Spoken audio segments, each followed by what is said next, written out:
Bien, este año hemos empezado un ciclo, es la primera vez que lo hacemos, dentro de Foro de Foros, que está creciendo cada vez más en actividades. Una de las actividades de este año es en torno a los temas de la fe. Son 3 conversaciones con el título de ¿Tiene futuro la fe? En interrogación.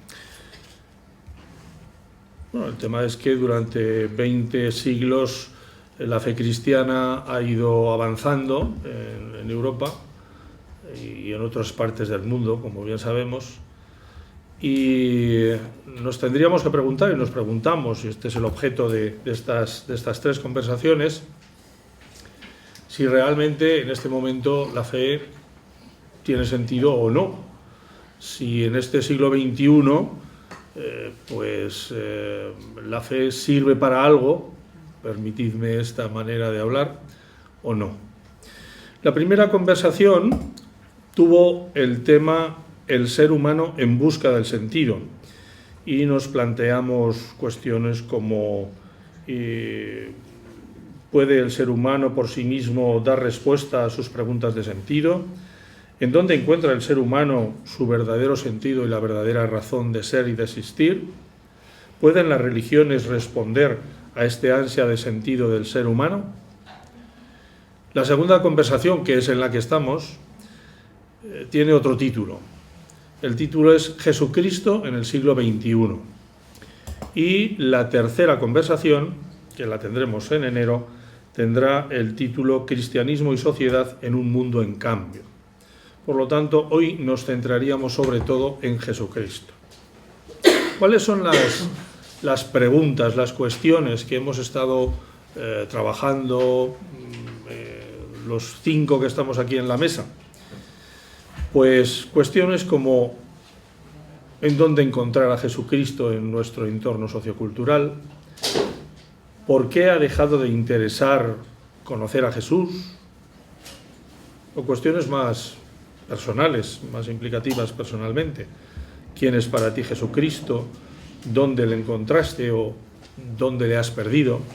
¿O dónde se le puede encontrar?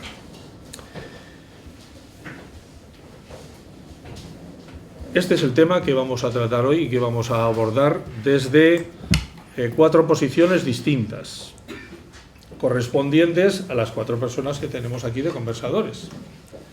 Bueno, yo soy Miguel Ángel Velasco, claretiano, y estuve de moderador en la primera, de esta y en la tercera. ¿Quiénes son las personas que tenemos aquí de conversadores?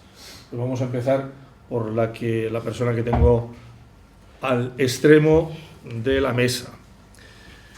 Allí tenemos a Antonio Sánchez Orantos, es sacerdote claretiano, doctor en filosofía, licenciado en teología, es profesor de comillas en distintas áreas de filosofía, lo vamos a especificar porque es que serían muchísimas. Lleva mucho tiempo en Madrid, pero él es de Plasencia, o sea, realmente. Lo mantiene y yo creo que es una cosa muy buena porque me pasa a mí un poco lo mismo con la ciudad donde nací. Aparte de esto, aparte de ser un profesor de la Universidad Comillas desde hace unos cuantos años, es una persona que se dedica también a dar ejercicios espirituales, ha estado mucho tiempo trabajando en pastoral juvenil, en formación de laicos, es decir, que es una persona que está muy metida tanto en el mundo teológico del pensamiento como filosófico del pensamiento como en la realidad de la vida. Después, bueno, luego si queréis decir alguna cosa de vosotros mismos ya con toda libertad, ¿eh? Después tenemos a Marta Medina, que es de la República Dominicana. ¿Cuántos años llevas en Madrid? Digo, ¿en España? Casi todos. Casi todos. Desde los 6 años. Ah, bien. Entonces, llevas más tiempo en Madrid que yo. Higüey es la ciudad.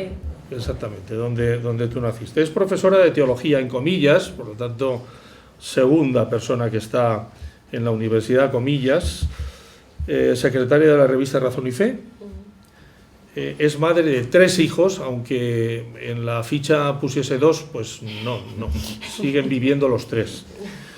Y la tesis está haciendo el doctorado en teología. ¿Nos puedes decir, simplificado, el tema de la tesis? La paradoja en la teología de Henri de Libac. Bueno, es bastante sencilla. En principio, digo el título, el resto ya es otro tema. La tercera persona que tenemos aquí es claretiano también, se llama Adrián de Prado, es misionero claretiano, también es profesor de comillas, de Historia de la Iglesia y de Patrología, licenciado en Filología Hispánica, y casi doctor en Teología. También ha estado unos cuantos años, 3, en el Colegio Claret de Madrid de profesor de religión en segundo de bachillerato, y además, bueno, pues en formación de laicos y de jóvenes. Es segoviano. Y por fin llegamos a la persona más importante de toda la mesa, María Piedad Amigo.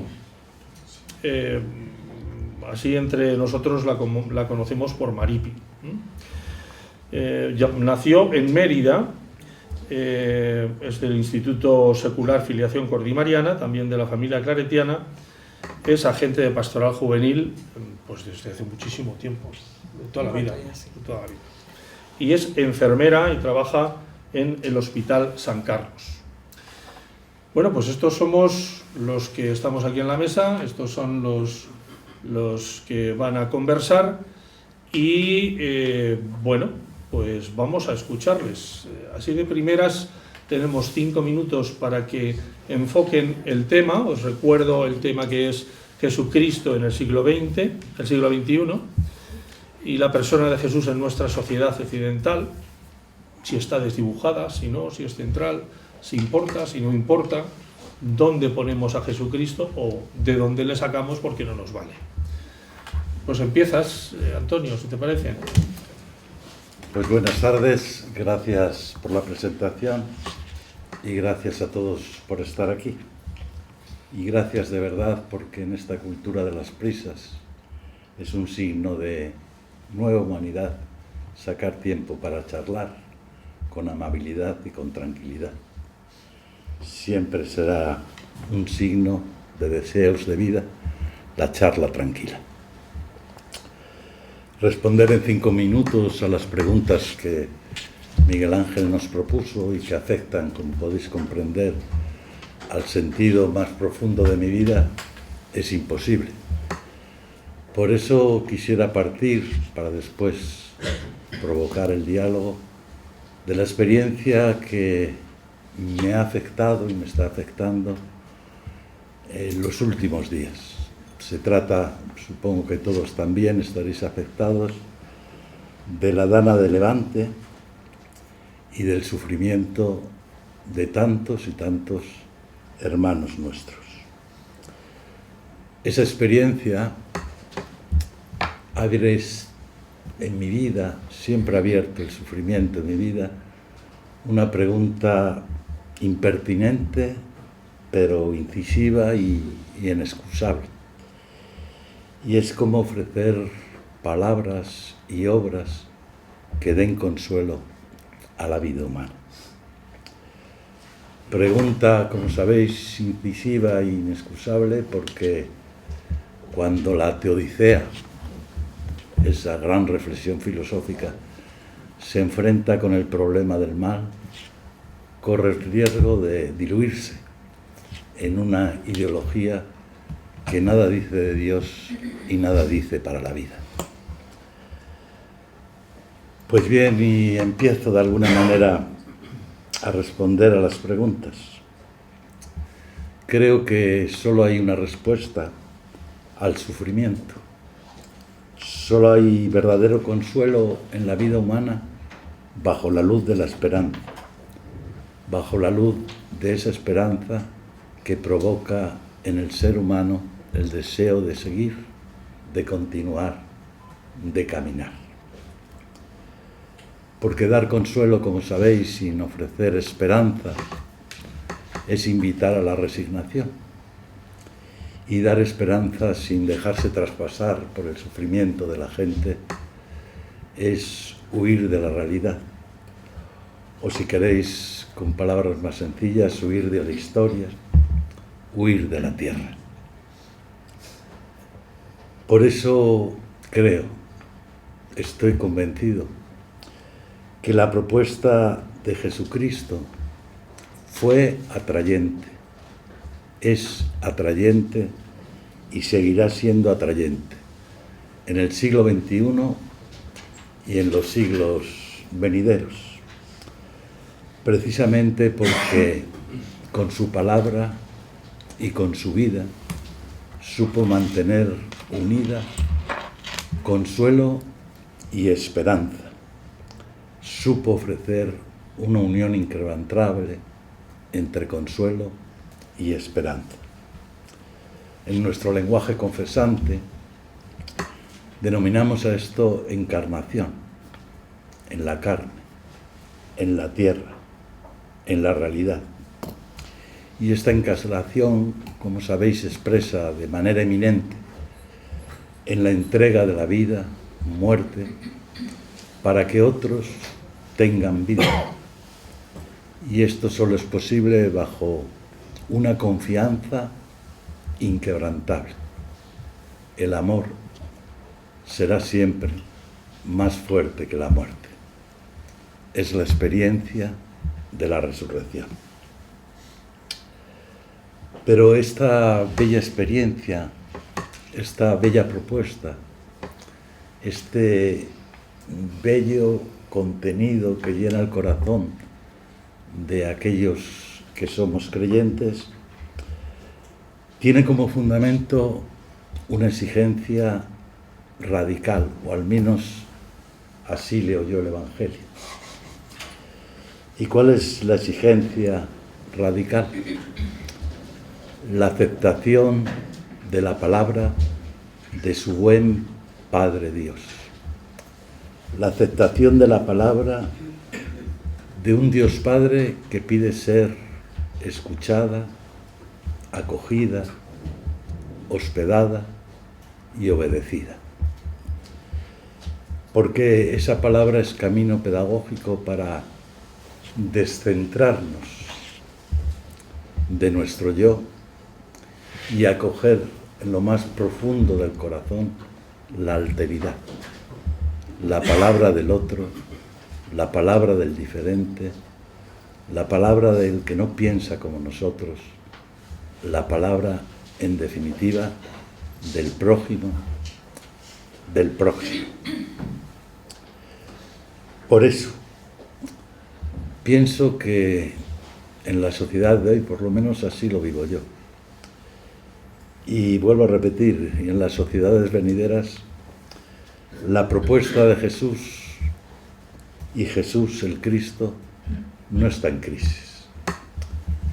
Lo que está en crisis es la Iglesia, mi amada Iglesia, mi querida Iglesia. ¿Y por qué? Precisamente por estas dos razones que muy brevemente he querido compartir con ustedes. Primero, porque no hemos sabido abrir,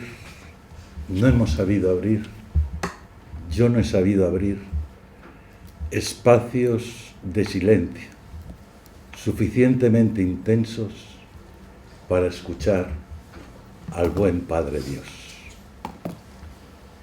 Y por eso la Iglesia, mi amada Iglesia, se ha convertido en una institución que difícilmente da sentido a la vida humana. Y por otra parte, por falta de esta escucha, la Iglesia, así lo he sentido yo en muchos años de mi vida sacerdotal, tampoco ha sabido ofrecer luz esperanzada para que los hombres caminemos con sentido. Y a veces nuestras homilías, o las mías, o las homilías de la Iglesia, las hemos reducido a contenido moral, exigencia prometeica que muchas veces ha quebrado el caminar sencillo del pueblo de Dios. Termino. El Papa Francisco, con quien a veces me enfado por no ser suficientemente preciso en algunas de sus declaraciones públicas, improvisa a veces demasiado. Sin embargo, ha sabido ver, yo creo, con mucha lucidez el problema que os presento. Por eso estamos acabando el año de la oración, el año que la Iglesia ha estructurado para que aprendamos a escuchar al buen Padre Dios. Y empezamos el año que viene, no lo olviden ustedes, el jubileo de la esperanza. Oración y esperanza como claves de la profunda renovación que la Iglesia necesita para seguir transmitiendo la propuesta que no pasará nunca de Jesucristo el Señor. Concluyo y espero que con sencillez, 5 minutos, ¿no? El futuro de la propuesta de Jesucristo, no lo duden ustedes, o al menos yo no lo dudo, está asegurado. Pero la Iglesia, mi amada Iglesia, necesita, como siempre necesitó en cada momento histórico, de una profunda y radical reforma. Ojalá que esta reforma, oración y esperanza, ponga su vida a la altura de la bella tradición que ha recibido. La tradición de un hombre que entregó su vida para que los demás vivieran desde una confianza radical. El amor será siempre más fuerte que la muerte. Pues gracias y espero que esta sencilla reflexión provoque luego el diálogo, la pregunta y el compartir común. Gracias de verdad por la escucha. Bueno, pues pasamos ahora a Marta. 5 minutos, ¿no? No me Sí, he pasado. sí. Pasamos a Marta, a ver qué es lo que nos dices, Marta, sobre Jesucristo, sobre si merece la pena seguir a Jesucristo en este siglo XXI, si no, en medio de ese mundo movido que compagina el matrimonio, los 3 niños, la teología en comillas, el hacer la tesis doctoral, todo eso. Ese es tu mundo. Pues rescátanos a Jesús.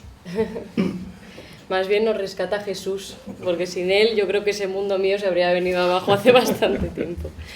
Pues buenas tardes y gracias a todos por compartir este espacio. Y gracias, Antonio, porque te iba escuchando y digo, ay, mira, eso es como que hay muchas ideas que tenemos en común. No en vano ha sido profesor mío, claro.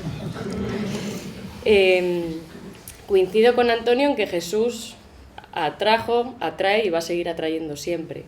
De hecho, una cosa que pensaba yo cuando pensaba en todas estas preguntas es todos los alumnos a los que yo he dado clase en los últimos años, que han sido de distintas carreras, distintas titulaciones. He tenido muchos grupos de alumnos internacionales, por lo tanto he tenido alumnos de intercambio, ¿no? Por lo tanto he tenido alumnos de distintos países, distintos credos, distintas creencias, y no recuerdo un solo alumno que haya manifestado rechazo hacia la figura de Jesús, cosa que creo que es, bueno, y también en las personas que conozco de mi vida, ¿no? No recuerdo a nadie que haya manifestado un rechazo hacia Jesús. De hecho, normalmente cuando explicamos el tema de Jesús hay un cierto interés, ¿no? Y su figura causa un cierto atractivo entre los alumnos, un respeto también, más allá de que luego cada uno pues, pueda creer en Jesús como Señor, como Dios o no, o hay gente que a lo mejor es atea y no cree en Jesús como tal, pero la figura de Jesús siempre causa más bien que mal, ¿no? Por decirlo así. Y yo me preguntaba, si esto es así, si la figura de Jesús sigue atrayendo hoy, si nunca de entrada provoca un rechazo, ¿por qué no hay más gente que siga a Jesús, ¿no? ¿Por qué parece que cuesta tanto seguirle, ¿no? O creer en él? Bueno, yo creo que, claro, tenemos 5 minutos, en 5 minutos no podemos entrar en el tema de la secularización, en millones de cosas más. Y yo me iba como a un ámbito más personal, más en primera persona, porque así es como yo suelo pues, afrontar la mayoría de las cuestiones, ¿no? Creo que hay una parte que es estructural, institucional, pero creo que al final, en cuestión de vida y de fe, en último término, cada uno tiene que responder en primera persona y revisarse en primera persona. Y es que creo que Jesús nos ofrece algo que todos estamos buscando desesperadamente, lo sepamos o no, y como él dice, mi yugo es ligero, ¿no? Mi carga es llevadera, pero al mismo tiempo Jesús es exigente, ¿no? Jesús dice, quien no esté dispuesto a perder su vida no la puede recobrar. ¿Qué puede querer decir esto hoy? Muchas cosas, pero yo, partiendo un poco de mi realidad familiar y de lo que veo a mi alrededor, ¿no? De este mundo de agobios, prisas, de la cantidad de cosas que tenemos todos que hacer, me salía un aspecto que es el que querría compartir hoy, que es la cuestión del control, ¿no? O sea, yo creo que vivimos una sociedad en la que tenemos que responder ante muchos estímulos, muchas cosas, y todos necesitamos sentir que tenemos el control de nuestra vida, el control de las cosas. Cuanto algo nos saca de ese control, nos genera mucha ansiedad, ¿no? Y precisamente Jesús no pide algo muy complejo, pero lo que pide es algo que al mismo tiempo nos resulta muy difícil, que es capitular ese control, ¿no? Es decir, yo no soy quien controlo mi vida, sino que yo te la confío a ti. Yo la dejo en tus manos, eso es lo que es la fe, ¿no? Y esto, que puede parecer algo sencillo, como nos saca de nuestra zona de confort y de la falsa seguridad que nos da ese yo controlo, ¿no? La frase típica de los adolescentes. Pues el salir de ese yo controlo es algo que nos cuesta bastante, ¿no? Y creo que es algo un poquito contracultural. Y quizá por eso, aunque Jesús atrae, ese capitular en él, ese confiar en él, porque la fe no es decir yo creo que Jesús es Dios y que Jesús existe, la fe es confiarse a él, ¿no? Entonces yo creo que esto nos cuesta, porque él nos va a dar una seguridad, pero ese primer paso de confiarse, que esa es la fe, ¿no? Esa confianza de la que hablaba Antonio, sugiere un poco de salto en el vacío, ¿no? Sugiere una capitulación y un soltar las riendas y un estar dispuesto a confiarse, y creo que eso es algo que hoy nos cuesta bastante. Sin embargo, yo creo que sí que hay muchos signos de esperanza y sí que hay momentos de la vida en los que nos cuesta menos ver esto, o en los que tenemos más posibilidad de ver esto, o si queréis, hay kairos en nuestra vida, ¿no? Momentos propicios para encontrarnos con él o dejarnos encontrar. Hablaba Antonio de la Dana de estos días, ¿no? Y pues también hemos pasado hace no mucho una pandemia, hay multitud de guerras a nuestro alrededor, ¿no? Luego, a nivel personal, hay muchas tragedias en la vida misma, no hay que buscarlas, ya vienen ellas, ¿no? O sea, ¿quién no ha vivido un duelo, un fracaso, ¿no? Un fracaso de proyecto de vida, una ruptura difícil, millones de escenarios en los que la vida nos sacude, ¿no? Y a veces yo creo que hoy, como estamos como más dispersos entre todo ese mundo de comunicaciones, informaciones, cosas que tenemos que hacer, a veces parece que es en esos momentos más densos de la vida cuando tenemos más capacidad para escuchar, porque si no estamos como metidos en la rueda de hámster de todo lo que tenemos que hacer. Y a mí me parece que esos momentos como que tenemos que buscar hoy cuáles son esos momentos de la vida en los que uno está más receptivo para escucharle y para dejarse hacer, para dar ese paso de decir, mira, es que yo no puedo con todo, la fe es capitular en ti, ¿no? Y dejar que tú me lleves a un sitio en el que se vive mejor, o una manera de la que se vive mejor, o al menos esta es mi experiencia. Me preguntabas, ¿cómo puedes con todas estas cosas? Pues es que yo sola no puedo. Mi experiencia es que cuando yo intento hacer todas esas cosas las cosas se caen. La experiencia es que con la fe te confías a Jesús y Él es el que hace posible todo, ¿no? Es este salto el que creo que cuesta. Por compartir una experiencia, que parece que siempre que hablamos de estos momentos densos de la vida traemos experiencias negativas, creo que también hay experiencias positivas que nos interrogan sobre la vida y que pueden ser kairos. En mi caso y en el caso de muchas familias que conozco a mi alrededor, por ejemplo, la crianza es una de estas experiencias. Porque la crianza te sacude, te lleva a preguntarte por quién quieres ser, ¿no? Porque criar es más que nada dar testimonio, porque tú puedes decirle a tu hijo no hagas esto, como te ve hacerlo, se acabó, ¿no? Los niños, si uno se deja, también nos vacunan contra esta necesidad de control que tenemos, porque tú te haces tu plan perfecto de lo que vas a hacer y luego ellos te salen por otro sitio completamente distinto, ¿no? Esta llamada a la frescura de la novedad, del romper nuestros esquemas, de sacarnos de la zona de confort, pues es una experiencia muy de la crianza que yo creo que es una experiencia muy de la fe, ¿no? Y precisamente yo sí que noto a mi alrededor que muchas familias se están acercando más a la fe a raíz de los hijos. Entonces yo creo que ese es un kairos bonito que podemos aprovechar como iglesia para decir, pues en la experiencia de la vida, buena, mala, la experiencia que más nos remueve, aprovechar esos momentos para dejarse hacer, ¿no? Y para poder dar ese salto que a priori, culturalmente, pues nos cuesta un poco más. Yo aquí tengo algún texto de Jesús de Nazaret del que estamos hablando, de Jesucristo, lo que queráis, pero vamos, de Jesús, que a mí me resulta desde persona del siglo XXI un poco extraño, ¿no? Yo no sé cómo en este siglo XXI se puede vivir esto que dijo Jesús. A lo mejor esto es una de las razones por las cuales Jesús no es tan famoso realmente. A lo mejor resulta que conocemos a Jesús de, no sé, muy superficialmente y cogemos lo que nos gusta pero dejamos lo que no. ¿Cómo vivís vosotros o qué pensáis vosotros que piensa la gente de nuestro siglo XXI cuando escucha: amad a vuestros enemigos, haced el bien a los que os odian, bendecid a los que os maldicen, orad por los que os calumnian, a quien te pide, dale, al que se lleve lo tuyo, no se lo reclames, tratad a los demás como queréis que ellos os traten, amad a vuestros enemigos? Porque esto es Jesús, ¿no? Y esto, ¿cómo se vive en el siglo XXI? Vosotros 2 y vosotros 4, o sea que ¿tenéis algún tipo de respuesta? Es decir, a lo mejor esta es una de las razones por las cuales hay gente que no se acerca tanto a Jesús, o hay algunas cuestiones de estas que nosotros no las vivimos. ¿Cómo os parece que se puede vivir esto en el siglo XXI? ¿Es un problema o es algo que atrae?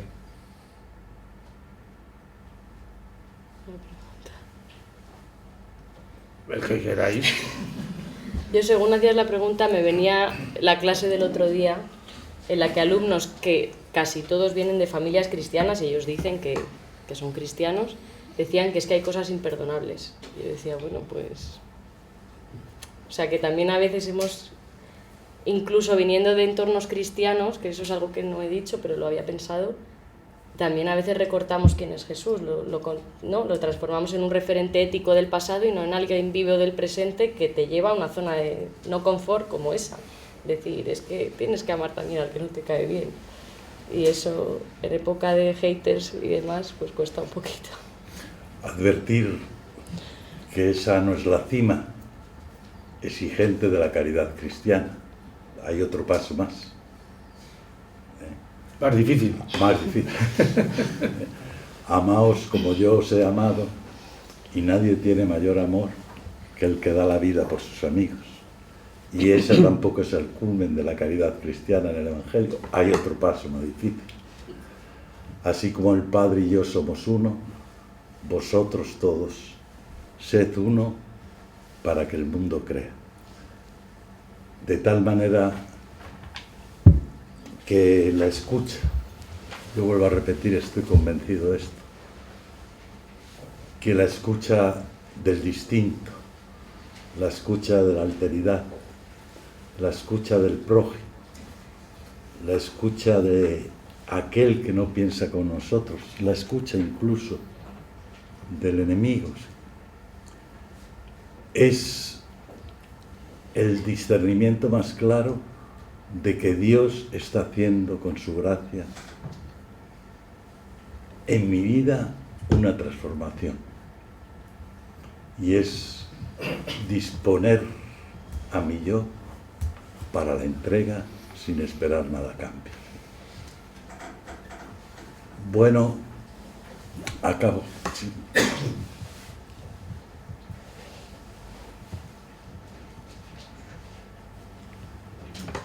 La palabra de este tiempo, y lo tenéis también en el Corte Inglés, en todas las librerías, es autoayuda y autoafirmación, ¿sí? Y autoafirmación y autoayuda. Bueno, el seguimiento de Cristo, creo, lo que pide Cristo, o por lo menos así lo he interpretado yo siempre, es que la máxima autorrealización cristiana es la martiría, el martirio, la entrega de la vida. Y ciertamente esto cuesta, pero es bonito y el mundo sería muy distinto si fuésemos capaces de dejarnos traspasar por la palabra del otro y de entregar la vida para que los demás, no yo, tengan vida. Porque ese es el signo de la resurrección. Bueno, yo he vuelto a hablar mucho, perdonadme. Seguimos entonces. Vamos. Cuéntanos. Perdona. Tranquilo. Bueno, pues, antes de nada, también gracias por invitarme a estar aquí, por esta conversación y lo que pueda surgir de ella. Yo voy a añadir alguna pregunta más a las que ya Miguel Ángel ha formulado al principio.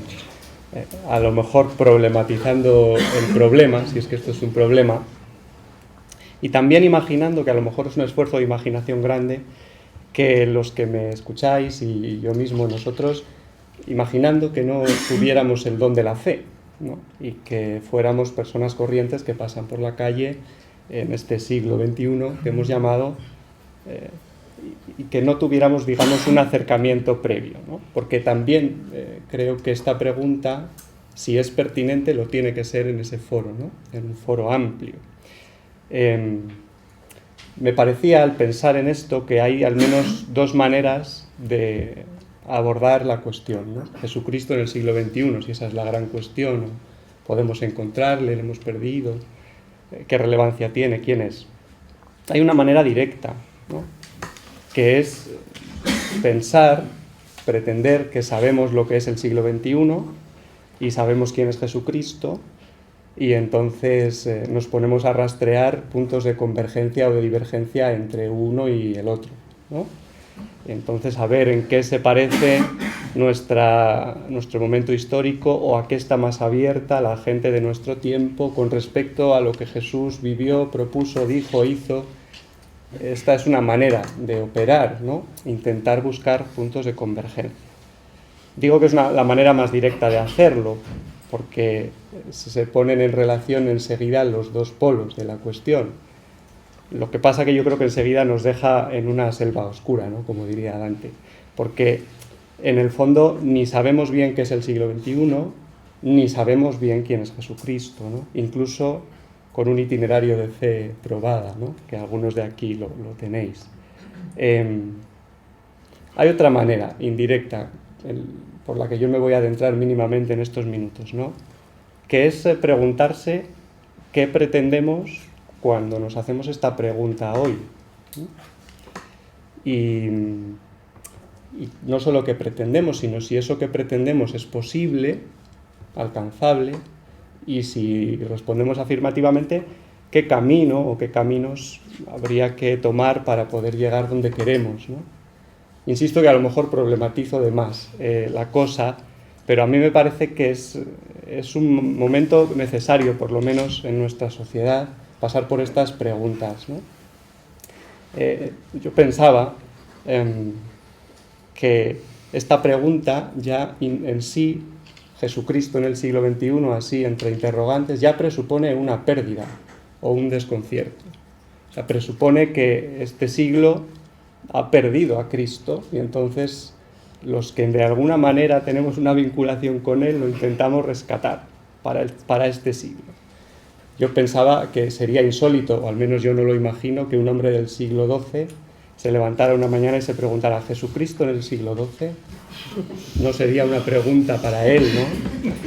Ni siquiera un hombre del siglo XIX. Yo pienso en nuestro fundador, que creo que fue un hombre de su tiempo, se levantaría y se preguntaría a Jesucristo para el siglo XIX, ni siquiera, ¿no? Yo creo que es una pregunta muy nuestra y que indica ya un cierto, por lo menos, desconcierto, ¿no? Si se puede hablar así. ¿Qué hacer con Jesucristo? En el fondo hay una pequeña incomodidad de fondo, no a lo mejor hacia adentro, insisto, quien ha recibido el don de la fe tiene una manera de hablar y una manera de buscar. Quienes no lo han recibido quizá tienen otra, ¿no? Y se genera esto que yo llamo desconcierto o pérdida y que yo creo que hay que abordar, ¿no? Porque después, si os habéis fijado en las intervenciones de Antonio o de Marta, hablamos de encuentro, de relación, de confianza, de capitular nuestra vida en él o nuestra confianza, una expresión muy bonita, Marta, que has usado, ¿no? Hablamos de un encuentro, de una relación, pero yo creo que hay que preguntarse si es posible, si somos honestos, si es posible que un hombre o una mujer de nuestro tiempo tenga un encuentro, una relación con Jesús, entendiendo el peso que tienen estas palabras para nosotros, claro, porque sí, desde luego, Jesucristo se puede seguir proponiendo, seguir rescatando, si queréis, para iluminar las situaciones de nuestro mundo, para iluminar la vida moral, la vida social, para iluminar incluso el sentido, ¿no?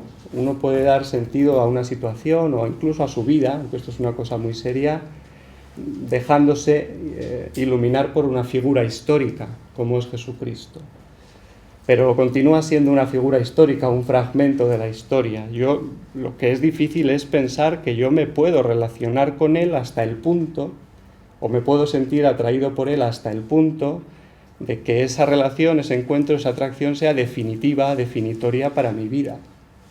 Y eso es lo que en el fondo interesa a quien se hace esta pregunta desde la fe, ¿no? Interesa para él y para todos, ¿no?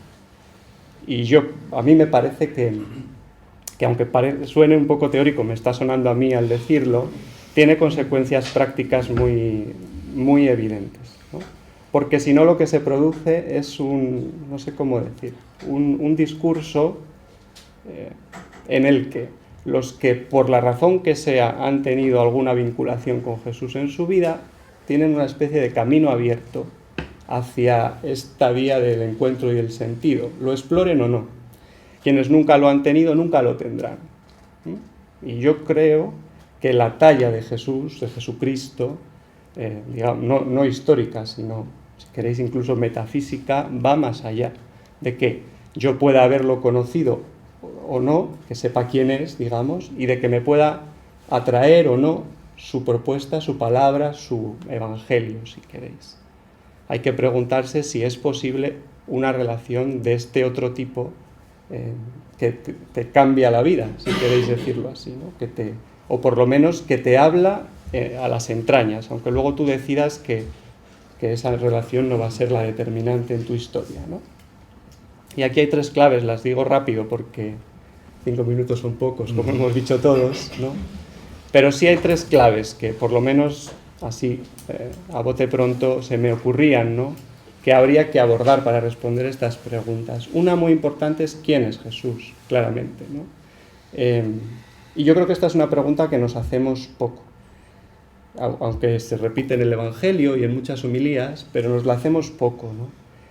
¿Qué hay en Jesús? ¿Hay algo en Jesús que a mí me pueda atraer definitivamente? Esta pregunta hay que hacérsela. Y no puede ser, creo, una consigna ética o un bienestar emocional que me provoca en un momento dado pensar que hubo alguien que habló de esta manera, que trató de esta manera a la gente de su tiempo, que habló de Dios de esta manera. Eso es valioso, pero es momentáneo. ¿Qué hay en él? Yo creo que esta pregunta hay que hacérsela. Yo no la puedo responder rápido, ¿no? Pero ¿quién es? Y si no respondemos en un sentido fuerte a esta pregunta, todo lo demás se desvanece un poco, ¿no? O sea, hay que poder responder de tal manera que al final digamos que en él está toda nuestra humanidad, en grado excelso, pero toda nuestra humanidad, la de un hombre del siglo XXI, la de una mujer del siglo VII, la de un niño del siglo XXIV, toda en todas sus facetas, con toda su profundidad. y a la vez que Dios todo entero está en él, porque si no, ¿qué nos importa en el fondo? Será el personaje histórico más brillante, pero nada más, que es mucho, pero no es suficiente, ¿no?, para responder a esta pregunta. Y a la vez hay que preguntarse quién soy yo, qué tengo yo para que me pueda atraer Jesús de esa manera definitiva y definitoria. ¿Hay algo en mi vida, en mí, en este momento, en esta historia, en este siglo XXI, que me pueda hacer vincularme de esta manera o no? Y esto es una búsqueda, por supuesto, no se responde en un momento. Bueno, básicamente estas serían las claves, ¿no? ¿Quién es Jesús y quién soy yo? Y si toda su humanidad y toda su divinidad pueden en este momento, de alguna manera, dialogar con lo que yo llevo en lo más profundo. Una vez que se inicia este diálogo, luego ya se puede, digamos, sacar la pregunta hacia afuera, ¿no? Y decir, en esta sociedad, en el siglo XXI, si queréis, por volver al principio, ¿cómo habría que hablar de Jesucristo, o cómo habría que contemplarlo, mirarlo, escucharlo, como ha dicho Antonio, buscarlo en situaciones un poquito más, no sé cómo decir, sensibles de la vida, como ha dicho Marta? Y ahí se puede hacer un discurso muy amplio, ¿no? Y se puede ver cómo hablar de Jesucristo en este momento, en este siglo. Pero no se pueden obviar las otras preguntas, que es lo que yo quería decir. Y además creo que si hay un diálogo posible con quien no ha tenido fe, solo es desde ahí. Porque todo lo demás nos saca, es como las olas del mar, que no dejan de ser el mar, pero te sacan hacia la orilla, ¿no? Son, me parece, ¿no?, conversaciones que te sacan hacia la orilla.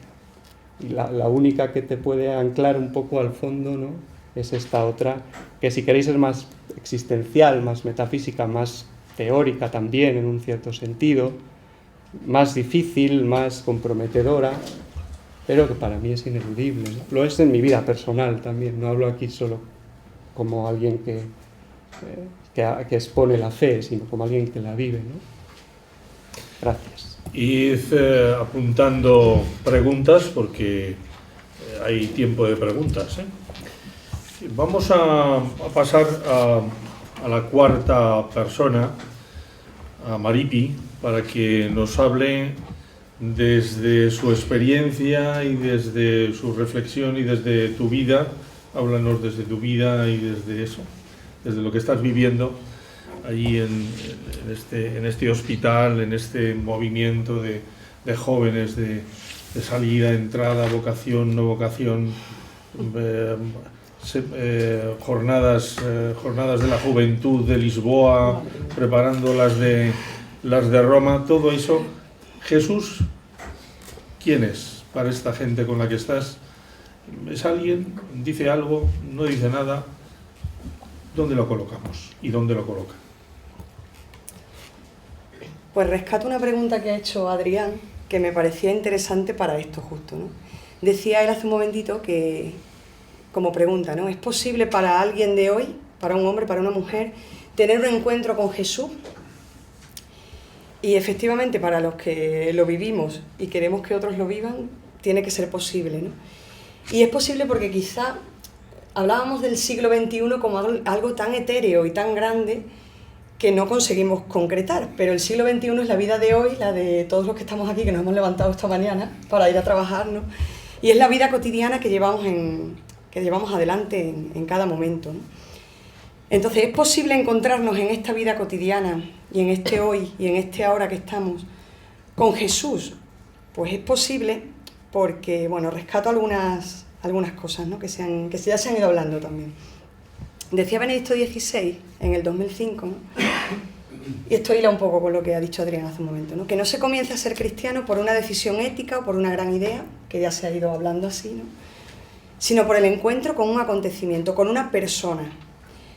Si creemos de verdad que Jesús es una persona con la que nos podemos encontrar, y de hecho hay experiencia en mucha gente, ¿no?, de esto, pues creemos de verdad que hoy es posible encontrarnos con Jesús como esa persona. ¿Y por qué? Pues porque Jesús, además de ser un personaje histórico que se nos muestra en los evangelios, ¿no?, y que de esto hemos oído todo, tiene esa dimensión humana también, ¿no?, y esa dimensión humana que es relación como todos los que estamos aquí, ¿no? Que somos seres en relación, somos seres humanos en relación, hombres y mujeres que vivimos en ese tú a tú, ¿no? Con otros. Y además de vivir en relación, como él también lo hizo, ¿no? En su momento, y sufrimos también esas rupturas de las relaciones, ¿no? Formamos familias, formamos grupos, sufrimos esas rupturas de familia, esas rupturas de personas que perdemos, ¿no? También no podemos perder de vista que vivimos desde otra dimensión que es el corazón, ¿no? Que el corazón puede sonarnos muy utópico, ¿no? Porque es verdad que puede sonar muy sensible, ¿no? Muy sensiblón.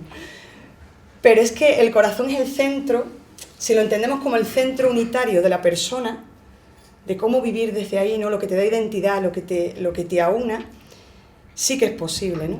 Sí que somos personas, porque Jesús era persona, y es persona, porque es una persona viva, ¿no? Que ha pasado por la vida, viviendo esta muerte y transformándonos en una nueva vida que hoy es posible, ¿no?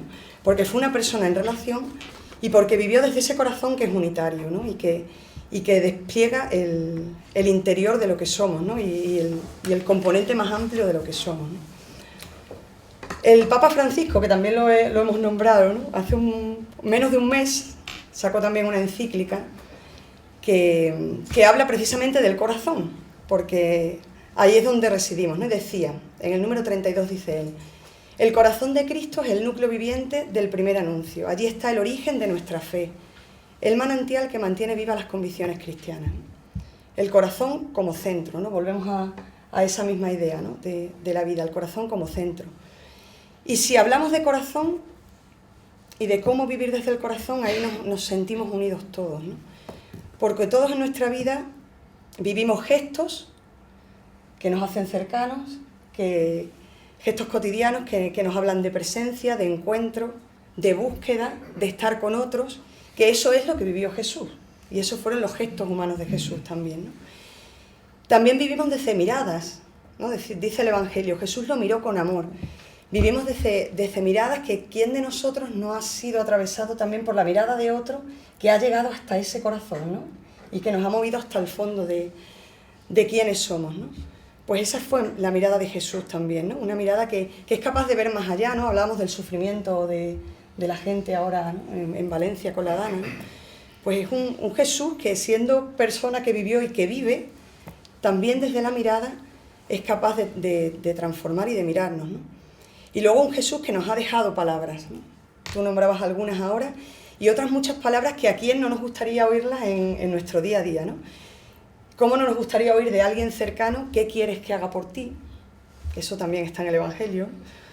O vete en paz, yo no te condeno, ¿no? ¿Quién no querría escuchar eso en un momento duro?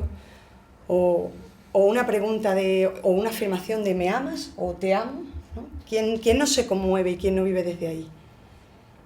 Y luego una afirmación, ¿no? Que Jesús también dijo, yo estaré con vosotros hasta el fin del mundo. Y esa afirmación que es real, ¿no? ¿Y que es real por qué? Pues yo en mi experiencia y en mi vida veo que es real por dos cosas. La primera por la vivencia en una tradición, y en una tradición desde la experiencia de otros que han vivido que esta persona de Jesús hoy está viva y les ha transformado la vida y lo cuentan, ¿no? Gente, testigos, que por su forma de vivir pues encarnan esos ideales que están escritos, que han perdurado desde tantos años, pero que hoy también son vida, ¿no? Y que hoy también se expresan en gestos, se expresan en miradas y se expresan en palabras. Y una tradición que es encarnación, ¿no? Antonio también hacía referencia a este término. Es encarnación porque hoy en día el corazón del hombre es un corazón bueno. Y eso lo hemos visto, ¿no? Y hemos sido testigos y somos testigos de que eso pasa en la vida diaria, ¿no? ¿Podemos decir que cualquier acción buena del hombre que nace desde el corazón es una acción de Dios? Pues yo creo que sí, ¿no? Porque decir bien y hacer bien a otros es bendición, ¿no? Y ese era Jesús también, y ese es Jesús, ¿no? El que nos invita a vivir desde ahí. Y esto se ha visto muy claramente, ¿no? Bueno, ya lo hablábamos, pero creo que merece la pena, ¿no? Rescatar estas imágenes que todos tenemos aquí en la mente, de Valencia, de cómo ha quedado esto arrasado, ¿no? Y en medio de esa realidad ha habido un encuentro que, bueno, no ha salido en televisión, eso es verdad, porque quizás no tenía tanto bombo y platillo, ¿no? Pero que para nosotros puede decir mucho de cómo vivir a Dios y cómo vivir a Jesús en el día de hoy, ¿no? Era la plaza de uno de los pueblos, no me preguntéis cuál, no lo sé, ¿no? Pero estaban allí pues trabajando, quitando lodo y venga lodo, ¿no? Y había un sacerdote, porque ante la realidad que ha pasado, todo hombre es sensible a eso, ¿no? Y no podemos estar al margen de eso, ¿no? Y mientras quitaban barro se acercó alguien del pueblo, ¿no? Y le preguntaba, con razón, ¿no? Y hilando con lo que decía Antonio, ¿dónde está Dios? En todo esto que pasa, ¿dónde está Dios?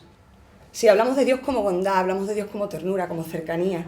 Si esto es una catástrofe, ¿aquí dónde? ¿Dónde está Dios?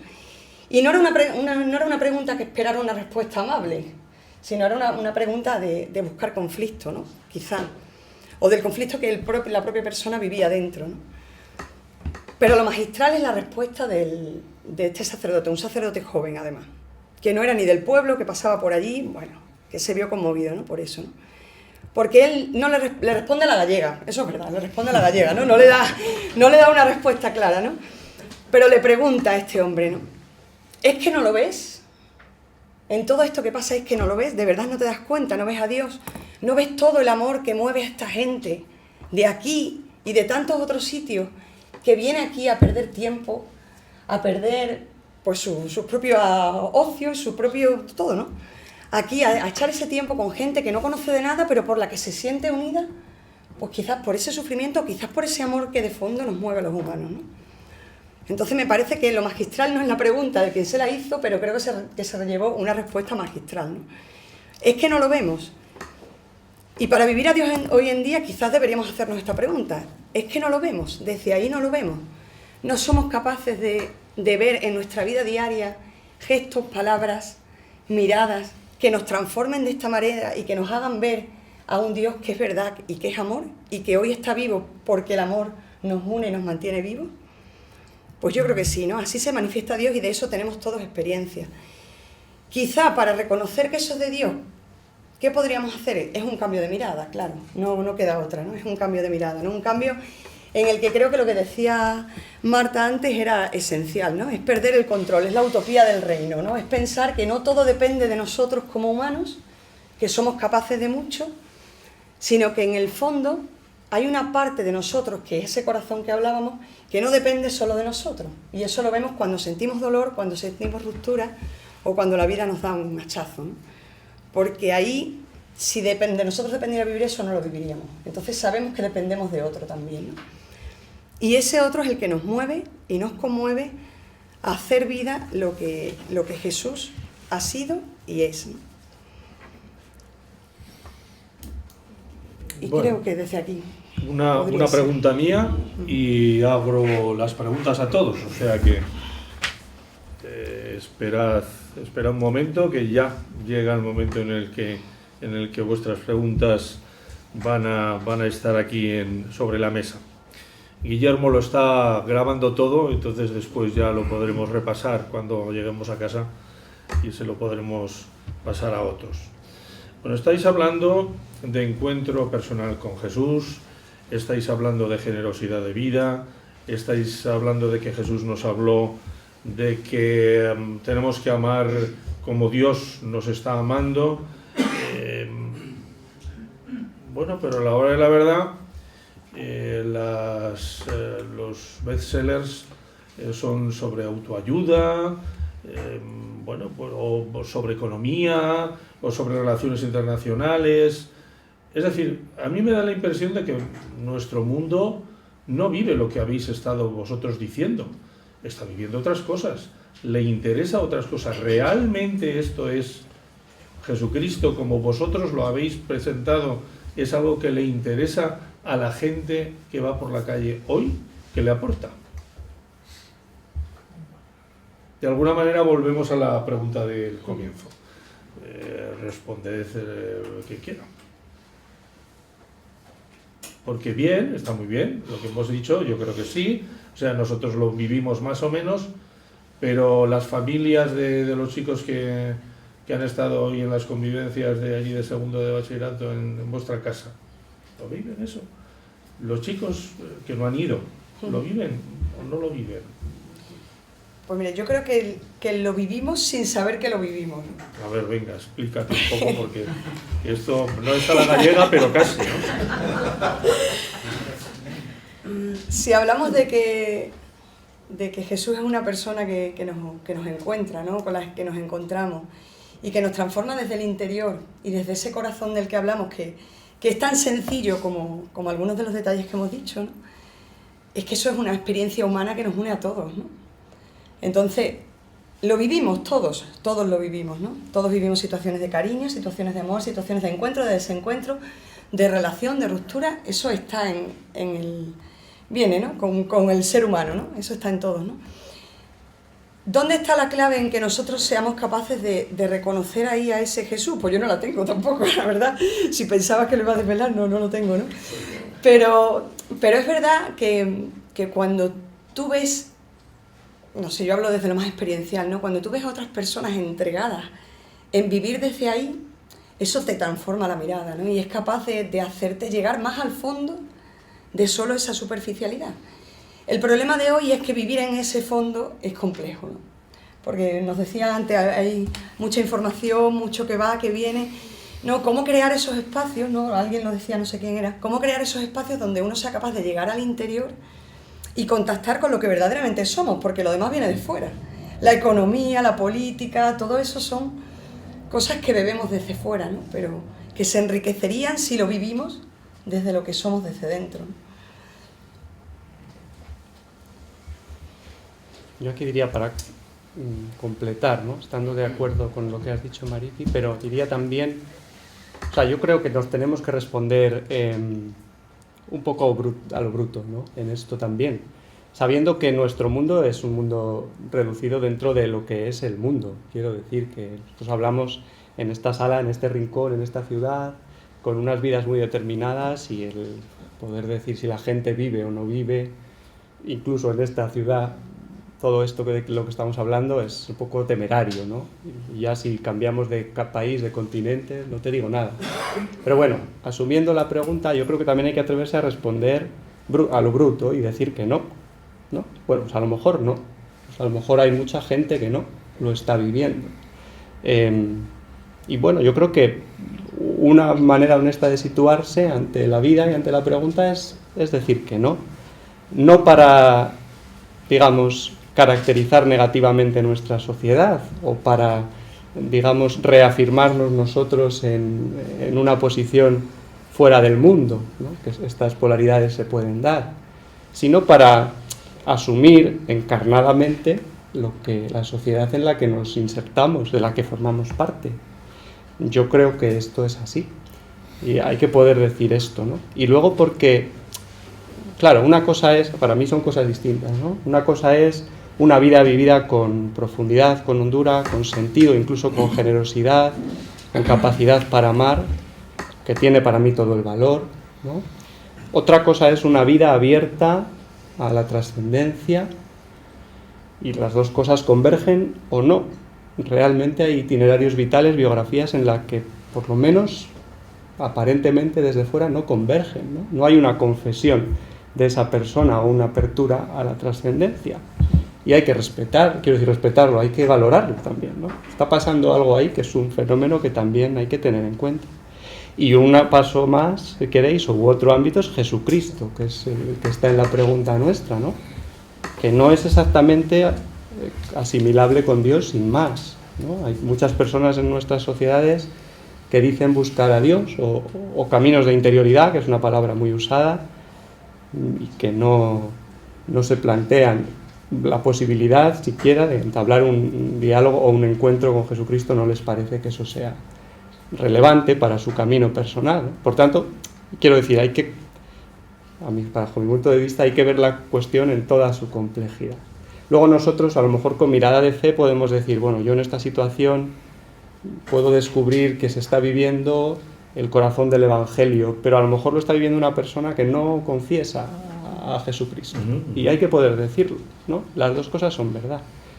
Y hay que poder ver si a esa persona o a mí mismo o a alguien cercano le hay que hablar de Jesucristo y en qué términos, y si es posible que se dé un encuentro, insisto, no un encuentro de conocer a una figura histórica, que para mí eso es sí, muy insuficiente, ¿no? Sino un encuentro que transforme la vida. Si añade algo o no, si es relevante, si nosotros podemos hacer algo para propiciarlo o no. No estoy respondiendo nada, pero estas preguntas hay que hacérselas. No hace más que preguntar. Hay que hacérselas. No hace más que preguntar. Marta, ¿tú qué piensas? ¿Tienes alguna respuesta a esto? ¿Se vive en el mundo este tipo de cosas? ¿Les interesa realmente? Es que en un mundo donde cuando has dicho tenemos lo de los un gran- bestsellers, también iba a decir que hay muchos tipos de bestsellers. Y hay Ya. bestsellers que también, no, a lo mejor no responden tal cual a esto, pero se encaminan por lo menos en un deseo de esto. O sea, no todos los libros de autoayuda son egoístas o son... Es que no sé cómo explicarlo. O sea, como que desde un punto de vista a lo mejor que no es el nuestro, incluso en novelas de todo tipo, tú puedes rastrear ese deseo humano de darse a los demás, de vivir una vida en verdad, de encontrar el amor. O sea, que yo tampoco creo que todo lo que hay en el mundo sea negación de esto, ¿no? O sea, que sí que de alguna manera el deseo está y hay cosas que están, pero coincido con Adri en que no siempre explícitamente de la mano con la fe, sino que hay que como irlas buscando por ahí. Antonio, ¿quieres decir tú algo? Está dicho todo. Recordar que prácticamente hasta el Concilio Vaticano II la confesión de Jesucristo era explícita y confesante, ¿sí? El bautismo, la iglesia y la misa, bueno, esas cosas, ¿sí? Pero el Concilio Vaticano II, en la Gaudium et Spes, que ilumina siempre la Lumen Gentium, empezó a considerar muy seriamente como centro del camino de Dios el juicio final del Evangelio de Mateo 25. ¿Sí? Tuve hambre y me disteis de comer, tuve sed y me disteis de beber, estuve desnudo y me visitasteis. ¿Y cuándo hicimos esto si no te conocíamos? O cuando, bueno, entramos en relación contigo, o cuando lo hicisteis con uno de estos pequeños, ¿sí? Bueno, yo creo que la posibilidad del encuentro personal con Jesucristo seguirá viva siempre que la humanidad, y yo creo que esto tampoco se va a perder nunca, pues lo que ha dicho Maripi de la solidaridad, mantenga esa sensibilidad de corazón para dejarse traspasar por el dolor humano, ¿sí? Porque cuando vivimos de verdad experiencias profundas humanas, inmediatamente Dios nos ha creado, ¿sí? Y surge un dinamismo que nos abre a la trascendencia, aunque explícitamente no haya confesión. Bueno, esto lo saben los teólogos de sobra, lo aprendí yo de ellos, se llama los cristianos anónimos. Sí. Bueno, otra cosa es que ellos se consideren o no se consideren, pero nosotros tenemos que, también nos lo ha enseñado el Evangelio, ¿sí? A saber tener una mirada que llega a lo más íntimo del corazón humano, porque ahí habita Dios. Muy bien, abrimos las preguntas. Así, ¿no? Sí, no sé si... Bueno, querría... Sí, yo creo que se oye bien. Sí. Quería reabrir tu pregunta. Creo que has lanzado dos observaciones a los ponentes que no te han contestado. Cuando has puesto encima de la mesa la contradicción de un mundo duro, que eso quien lo recoja, cómo identifica ahí a Jesucristo, por ejemplo, y creo que también has tratado de poner cómo entiendo esto el 80% de la humanidad, que es más de hacer cosas y menos de pensar. Creo que el 20% de la población, por decir algo, será más thinker, más de pensar, y aquí hay ponencias brillantes, pero el 80% de la gente es de hacer, ¿no? Entonces yo creo que hay dos ideas que habéis dejado que me gustaría tirar de ellas. Decías, Antonio, Antonio, que lo que está en crisis es la Iglesia, estoy muy de acuerdo. Creo que ese es uno de los grandes puntos para lo que a lo mejor la gente o los chavales no encuentran a ese Jesucristo en el siglo XXI. Y luego ponías encima de la mesa las preguntas que te tienes que hacer, ¿no? Y las has ligado desde el humanismo más profundo, ¿no? Entonces yo creo que ahí es donde para mí veo las claves, o me gustaría lanzaros de nuevo la pregunta. No me gustaría que la contestarais como thinkers, como gente brillante pensando, sino que os hicierais mundanos, ¿no? El 80% de la gente. Y yo creo que hay una serie de cosas que... ¿Por qué está la Iglesia en crisis? Porque hay una contradicción brutal entre lo que digo y lo que hago. O sea, las cosas que estás viendo hoy, y soy polémico, desde la pederastia, etcétera, o sea, eso no puede ocurrir. No puede ocurrir, esas contradicciones. Un chaval joven eso lo va a leer muy lejos. Y en un entorno que cada vez está menos educado, más influido por redes sociales, etcétera, etcétera, hay mensajes muy sencillos y muy directos que busquen la coherencia. Entonces yo desde luego veo la crisis, la veo y veo una coherencia brutal. Y luego hay que pasar desde la mística y la ética más profunda, que aquí gente sabéis, por un puente que sea el humanismo práctico. ¿De qué valores estamos haciendo y qué coherencia tiene que haber? Entonces yo lo que quiero decir con toda esta reflexión en voz alta es devolveros la pregunta de a ver si podemos abordar el que Jesucristo en el siglo XXI, podéis darle una pista desde algo muy, muy práctico, como es cómo hay que reestructurar la Iglesia para que recuperemos la creencia o crean otras personas en ella, cómo podemos transmitir valores humanos que enganchen directamente con la filosofía que se lleva explicando mucho tiempo. Yo creo que si eso no lo abordamos es muy difícil hablar del siglo XXI. ¿A alguien? ¿A todos? Al que queráis. Porque hay gente brillante, entrar en lo que queráis, pero sí que me gustaría, si es posible, que no teoricemos tanto ni apelamos tanto a lo que cada uno cree que es absolutamente respetable. Ya tuvimos, que yo estuve también en la otra charla, me pareció muy interesante, cada uno busca un sentido a la vida, ¿cuál es el sentido? Y un sentido es el cristianismo, Jesucristo y cosas que habéis dicho aquí, maravillosas, como no el control y dejarme llevar, ¿no? Todas esas cosas me parecen muy bien, pero me parecen muy interior, y yo creo que si pienso de nuevo en los chavales que hablabas, hay que hablar mucho más concreto, Un chaval de 20 años, tengo 2 hijos, y si le hablo de todo esto, me van a decir que de filosofía no quieren saber mucho, quieren saber de cosas más prácticas.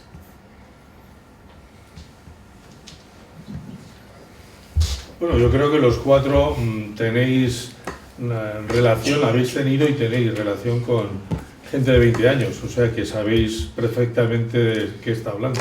O sea, tú tienes razón en una cosa, pero esto es un problema no del siglo XXI, ¿sí? Aristóteles, perdóname la pedantería, en la Ética Nicómaco, ¿sí? Estoy hablando, como sabes, del siglo IV antes de Cristo, ya decía que los valores se aprenden, ¿sí? Y las virtudes se practican. Bueno, a veces yo creo, por lo menos repensando mis años de pastoral, cuando estaba más cerca de esos jóvenes e intentaba, bueno, ser testigo de un camino que yo había seguido para que ellos optaran por él, yo creo que mi discurso ofrecía grandes valores, ¿sí? Y sin embargo no fui capaz nunca de acompañar esos valores con los actos, con las virtudes, para que esos valores se hiciesen carne, ¿sí? Bueno, yo creo, y ahora te respondo en concreto, ¿sí?, que hay 3 virtudes fundamentales, o a lo mejor, me perdonas, ¿sí?, no sé responder de otra manera, que han sido fundamentales en mi vida, ¿sí? Pero yo creo que sin educar en las virtudes que estos valores implican, ¿sí?, seguiremos un poco perdidos en la situación social. El primer valor, y esto lo saben hacer muy bien los niños, es el silencio. Si se les enseña la capacidad de estar en silencio, la capacidad de escucharse a sí mismo y sobre todo la capacidad de hablar desde lo que han escuchado, desde ese silencio escuchado. A mí me parece que hay mucho ruido y que la virtud del silencio abre la trascendencia. Segundo, yo creo que esto también lo estamos haciendo en la Iglesia, ¿eh? Esto ahora voy a defender a mi amada Iglesia. Es muy importante el diálogo, ¿sí? Sinodalidad lo llamamos ahora, se ha puesto de moda la palabra. ¿Sí? El que uno y otros nos escuchemos sin juzgarnos y esperando siempre la verdad que el otro tiene que ofrecer a mi vida. ¿Sí? O sea, yo creo que está uno de los signos de pérdida más grandes de la sociedad de hoy.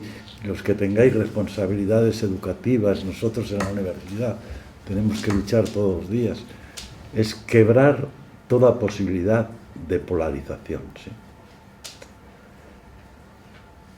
Una sociedad polarizada, una sociedad que no sabe dialogar, una sociedad que no sabe escuchar al diferente, pues se acaba en la guerra y en la guerra civil, ¿sí? Pues es que no hay otra salida, ¿sí? Bueno, yo creo que un segundo valor muy concreto es el diálogo,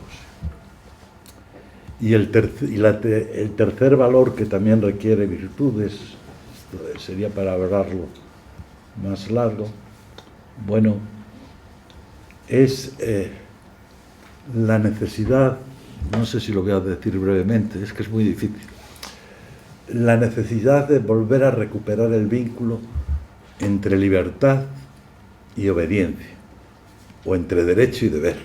¿Sí? Somos muy dados a pedir nuestros derechos, somos muy dados a pedir espacios de libertad y tenemos razón, pero somos poco dados a soportar los deberes que se derivan de esa libertad pedida o de esa necesidad de no sé cómo decir, esa necesidad de, sí, la palabra es autorrealización, ¿sí? No sé si me voy a entender. Yo creo que hay una ruptura tremenda, ¿sí?, entre libertad y obediencia.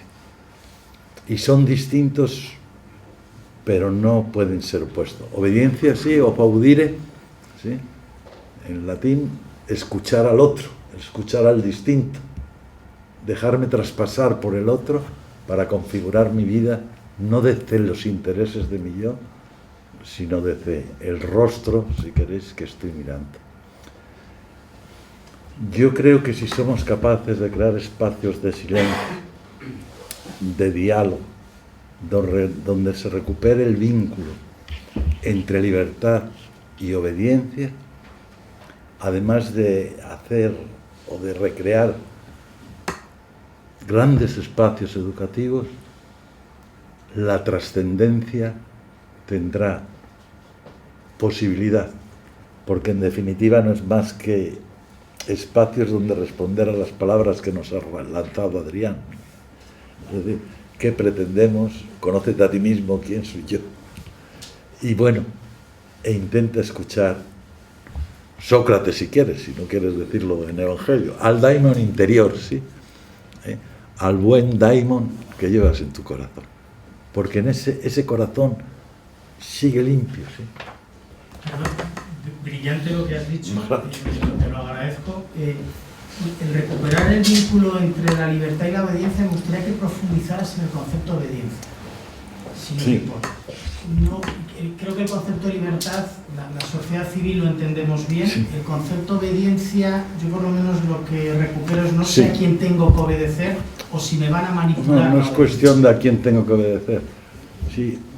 A ver si lo puedes hacer en 2 minutos, sí, y damos más cancha a otras cosas. Perdonar, estoy hablando demasiado. No, si te acabas de preguntar una cosa, quiere decir que es importante. Obedecer, vuelvo a repetir, la etimología es opaudire, configurar mi vida no desde mis intereses, ¿sí?, sino desde el proyecto común que los humanos tenemos que lograr. Eso significa que por una parte hay renuncia y por otra parte hay apertura a algo nuevo. Obedecer significa abrirme a la posibilidad de que mi vida no quede configurada desde mis propios intereses. Y por eso la vinculación entre libertad y obediencia.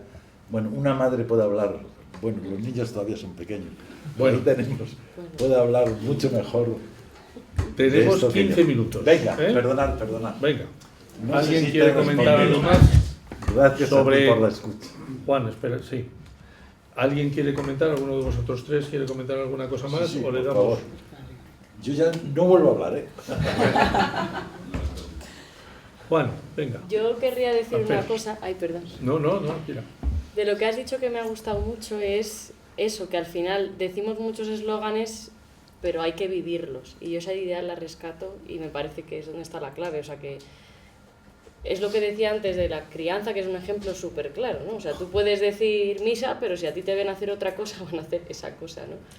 Entonces, como que a mí me salían tantas cosas sin ninguna en particular para responderte, porque cómo esto se hace vida, pues es que a mí me empiezan a venir a la cabeza momentos con mis hijos, con mis alumnos, un montón de temas, porque no es tanto la cosa en concreto, sino el cómo tú, con estas ideas que decimos que son de thinkers, cómo cada uno tenemos que hacer ese diálogo con la vida y rescatar lo que están viviendo ellos, ¿no?, los jóvenes, para hacérselo más cercano, ¿no? Entonces, es que no sé si estoy contestando, porque claro, entrar en toda la casuística, yo creo que no hay como una receta, hay millones de temas en los que se pueden hablar con ellos, se puede profundizar, como el tema de la libertad. Decías, ¿tenemos claro lo que es la libertad? Pues yo no lo tengo tan claro, porque yo hablo con mis alumnos y lo que ellos entienden por lo que es la libertad no es lo que entiendo yo o lo que entiende el cristianismo por lo que es la libertad, ¿no?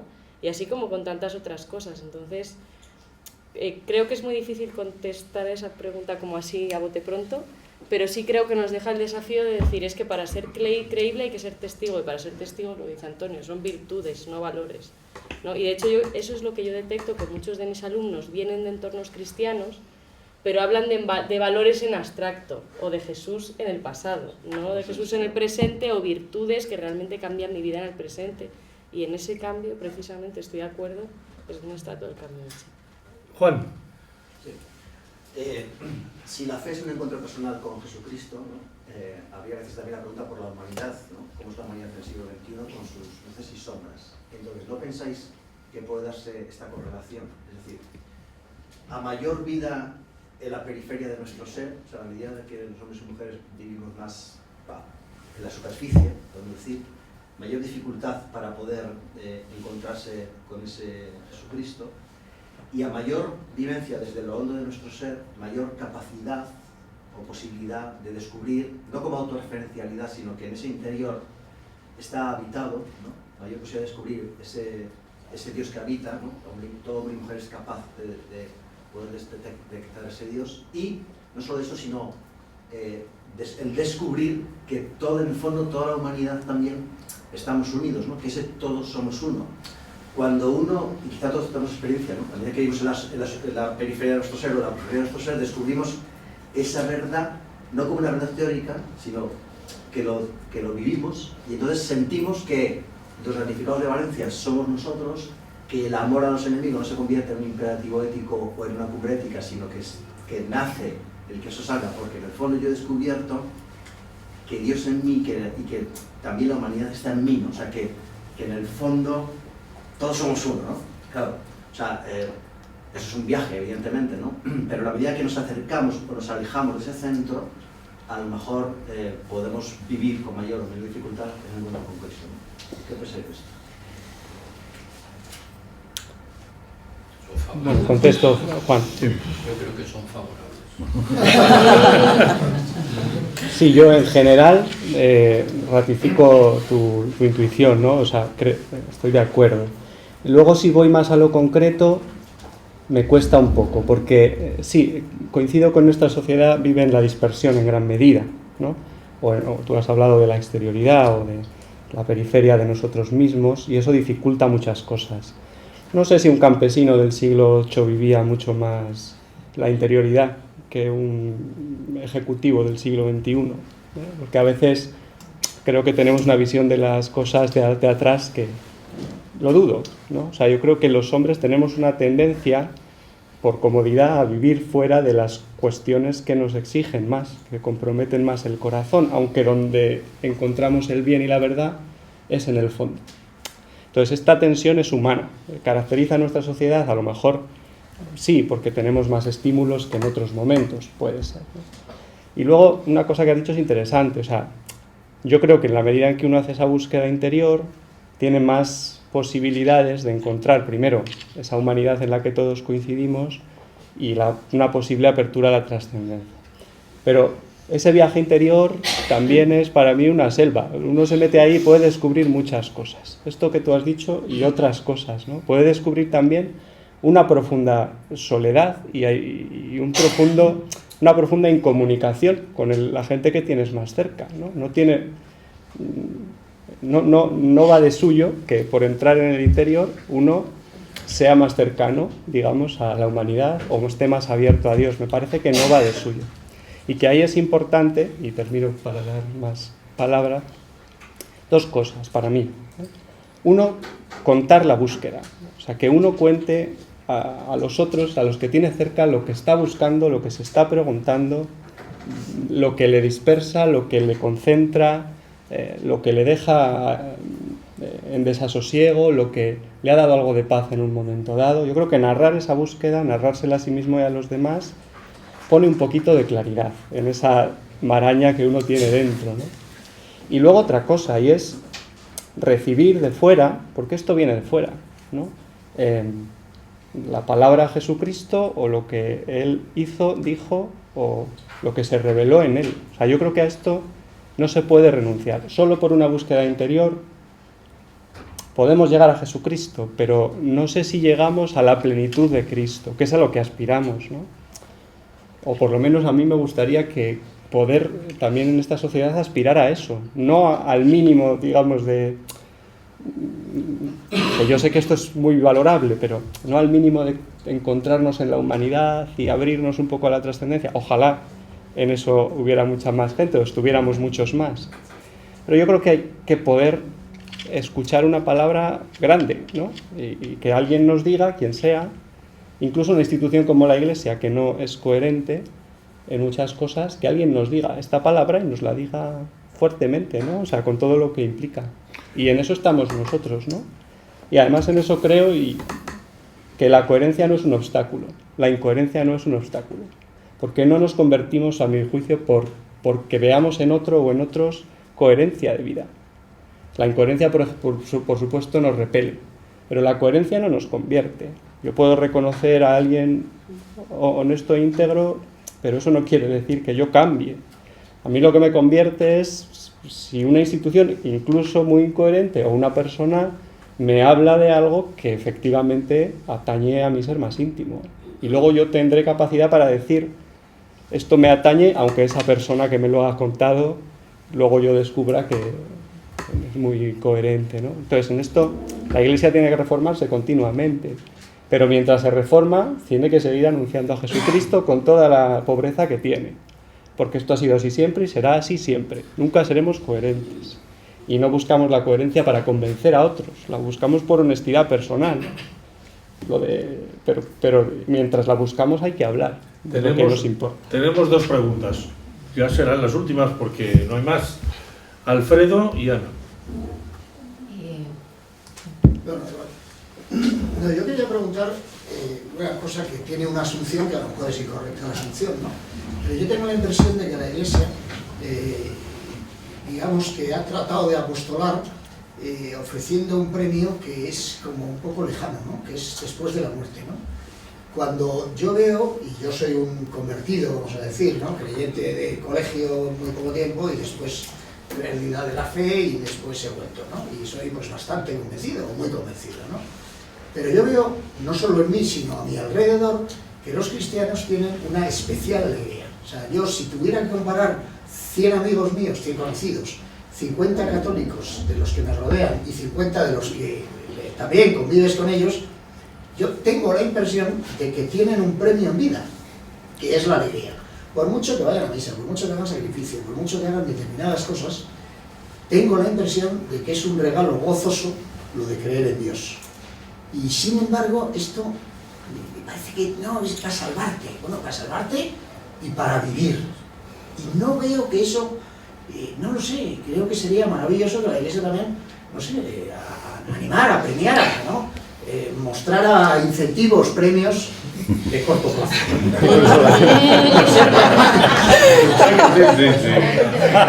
Vamos, yo creo que se te comprende. ¿Queréis decir algo? Mariti, Yo venga. no sé si ahora mismo, no lo sé, por lo menos en el entorno en el que yo me muevo quizás no es tan explícito, pero no sé si ahora mismo el mensaje que se vende a los jóvenes en este caso, ¿no? Para que se acerquen a la iglesia es el mensaje de una salvación futura. O sea, yo creo que eso no vende. No, está claro que no. Creo que ahora ya no es espacio de eso con los jóvenes, pero bueno, gracias a Dios. Exacto. Entonces, es verdad que el mensaje ahora es cercano y es del hoy, y es del ahora y de lo que me toca vivir, ¿no? Y yo creo que en ese acortar distancia, porque hablamos del hoy, somos capaces de acortar también el encuentro, ¿no? Y capaces de llegar más al fondo. Y quizás por eso somos capaces de vivir esa alegría, ¿no? Que nos provoca el poder vivir unos valores o unas virtudes ahora, aquí, hoy, que nos hacen más grandes, porque lo uno un poco con lo que decía Juan antes, ¿no? Porque nos llevan más al fondo, que es más a la verdad de quiénes somos, ¿no? Es que vuelve a ser de nuevo, no sé, yo la reflexión que, por lo que voy escuchando, ¿no? Nos faltan espacios de interioridad en la Iglesia. Nos faltan, en la Iglesia y en la sociedad. No creo que sea un problema solo de la Iglesia, ¿eh? Creo que es un problema social. Que no sé si vivimos tan rápido, vivimos tan en lo inmediato quizás, que no nos cuestionamos el fondo de las cosas, ¿no?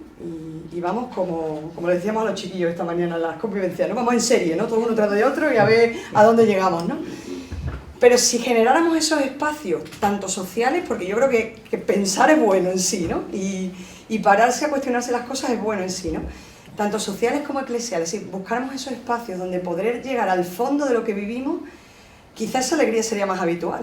Y a lo mejor no nos identificaría solo a los cristianos. Un brevísimo, porque brevísimo. es que terminamos.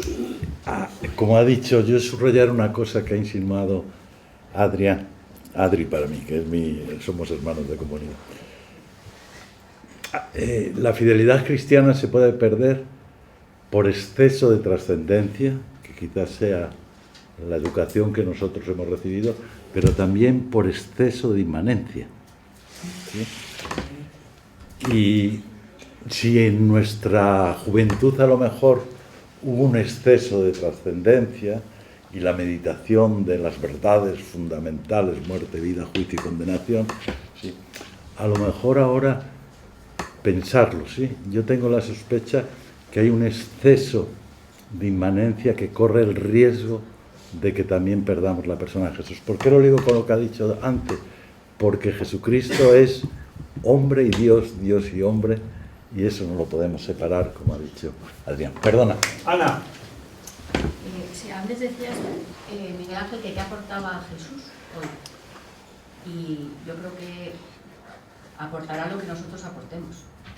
O sea, que cada uno de nosotros esté dispuesto a aportar de la figura de Jesús y de su mensaje, ¿no? Y hay una frase que dice que yo no hago las cosas para que los demás me quieran, sino para que sepan cuánto les quiero. Yo creo que eso era un poco lo que hacía Jesús. O sea, Jesús no se preguntaba qué necesita la gente, cómo es la gente.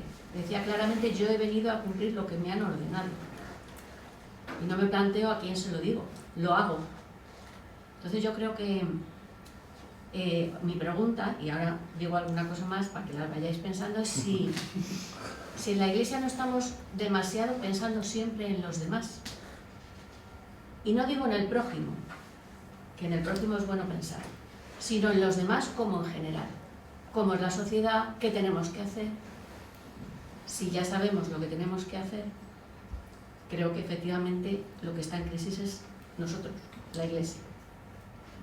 Y me encanta cuando has hablado de la crianza, que me parece que es muy evocadora. porque efectivamente cuando un hijo, yo soy madre, cuando un hijo crece y se da realmente cuenta de que a pesar de cómo es, de sus fallos, de sus incoherencias, de sus salidas de pata de banco, tú estás ahí y le quieres incondicionalmente, te le has ganado. Te le has ganado. Cuando empieza a ver que tú no eres la madre perfecta, que dudas, que te equivocas, que metes la pata, y que además de todo eso, lo más importante es que pides perdón, y le pides perdón, te le has ganado. Cuando un hijo realmente, su padre o su madre, le pide perdón, se le ha ganado. Porque te estás poniendo como débil, como persona, no como padre ni como madre. Yo creo que la Iglesia está muchas veces como padre y como madre, que se piensa lo que el hijo tiene que hacer o decir o pensar, pero nunca se pone en el que te quieren condicionalmente. Y como ese mensaje no le llega a la gente de que Dios y Jesús les quiere incondicionalmente, porque yo, que me lo creo, te lo estoy diciendo a ti, te lo demuestro, porque lo de Valencia, porque es una demostración de cariño, de empatía, de cuando la Iglesia realmente se dé cuenta de todo eso, dejaremos de pensar si a los demás les llega el mensaje, porque Jesús no estaba, ¿les habrá llegado esto que he dicho? Es que la gente le venía sin que él hiciera nada, él estaba haciendo lo que tenía que hacer. Entonces, mi pregunta es, ¿no estamos siempre pensando en los demás y no en lo que deberíamos hacer nosotros? Cuando nosotros hagamos lo que debemos hacer, la gente vendrá.